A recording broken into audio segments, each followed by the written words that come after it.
Alright, ladies and gents, this video is about verifying trig identities. So if you have not watched the video on trig identities, this is going to be a little difficult to understand. So we're going to use our trig identities, and we're going to try and verify this example identity.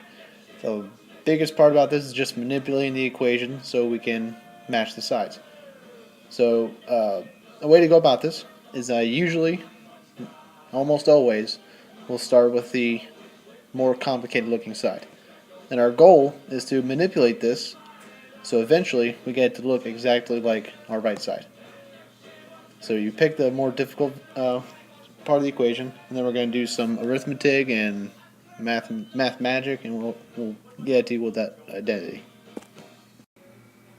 So we're going to take our more complicated part of the equation, we're going to set it down here, and our goal is to make this mess look like this. Now if you look at this part of the equation, you'll see that it's in terms of sign. There's no cosines, there's no tangents, anything. So we're going to rewrite this so we can only see sines. So instead of cosine squared x, I'm going to replace that as 1 minus sine squared. And I knew that because of our Pythagorean identity here. Sine squared x plus cosine squared x equals 1. So that means cosine squared is equal to 1 minus sine squared. I just brought this sign over to this side by subtracting. So now we have everything in terms of sine. So now I'm just going to combine like terms where I can.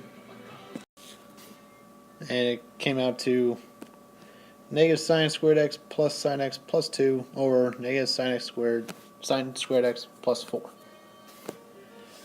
Now thinking, what can I do now? Well, it looks like this squared term leads me to assume that these are quadratics. So I'm going to try and factor these. But first, I'm going to make our first term positive. So I'm going to divide a negative out of the top, and I'm also going to divide a negative out of the bottom. Here we're left with negative times sine squared x minus sine x minus 2 divided by negative sine squared x minus 4. Well, we can just cancel out those negatives because a negative divided by negative is a positive.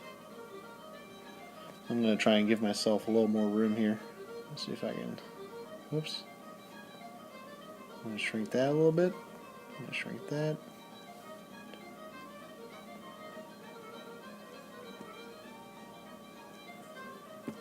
So now we're left with a positive sine squared x minus sine x minus 2 over positive sine squared x minus 4. Now I'm going to try and factor this. So I'm looking for factors of negative 2 that add to negative 1. I can write that as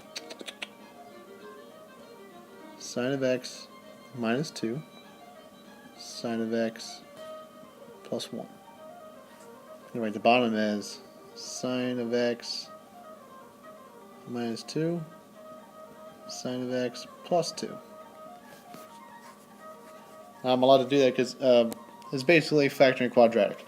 If I were to FOIL this out, it would be sine squared x, boom, plus sine x minus 2 sine x, which is negative sine x, and then negative 2. Alright. And the same idea down here, sine squared, positive 2 sine, negative 2 sine, and then negative 4. So it works out. Now we have sine x minus 2 over sine x minus 2. They will cancel each other out. And would you look at there? We have sine of x plus 1 over sine of x plus 2, which is equal to 1 plus sine x over 2 plus sine x. And that's exactly equal to what we were trying to prove.